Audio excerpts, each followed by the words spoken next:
Hello guys, सर्वांना माझ्याकडून good morning. आज आहे 26 जानेवारी. तर मी चालली नगर परिषदेमध्ये रांगोळी काढायला.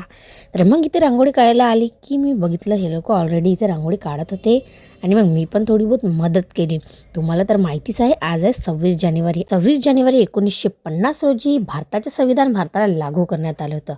सकाळची वेळ होती गाईस, जास्त लवकर काही इथे होते नाही. थोड्या वेळात तुम्हाला खूप लोक दिसणार आहेत. त्यानंतर ताई आली, मग आमची रांगोळी झाली काढून. तर आम्ही गेलो घरी. तर बघितलं बाहेर निघतानाच काकू इथेच होत्या. काकूला बहुत थंडी लागत होती. तुम्हाला आवडते काचं बांधायला. त्याच्यानंतर घरी गेल्यावर मी रेडी झाली. रेडी होऊन आली मी नगर परिषदमध्ये. तिथे येऊन बघितलं की खूप लोक आलेले होते आणि सर्वजण इथं बसून वाट बघत होते. सर्वांनी खूप छान छान तयारी करून आल्या होत्या. त्याच्यानंतर झाली प्रोग्रामाला सुरुवात. महापुरुषांच्या फोटोला अध्यक्ष साहेबांनी वगैरे माल्यार्पण केले आणि ध्वजारोहण झाल्यावर आम्ही राष्ट्रगानाला सुरुवात केली. राष्ट्रगान झाल्यावर आम्ही बसलो खुर्चीवर आणि मग त्यानंतर सीओ मॅडम आणि अध्यक्ष साहेबांचं झालं भाषण. थोडक्यातच खूप छान माहिती दिली.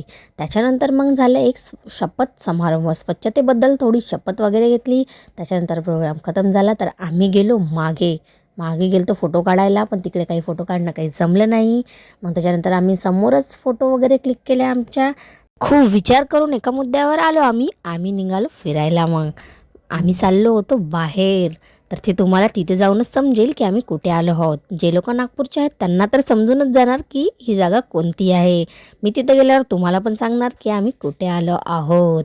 ह्या दोघींचं तर काही वेगळंच चालू होतं. त्याच्यानंतर आम्ही पोचलो लगेच. इथं पोचल्यावर तर खूपशा लोकांना समजलं असेल की आम्ही आलो फुटाळ्याला.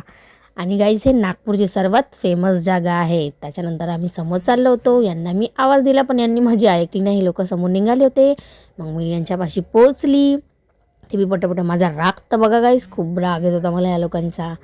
आणि मग आता समोर जाऊन बघितलं की इथे मस्त गर्दी होती. घोडे वगैरे होते आणि ढोल ताशा पथक पण होते इथे.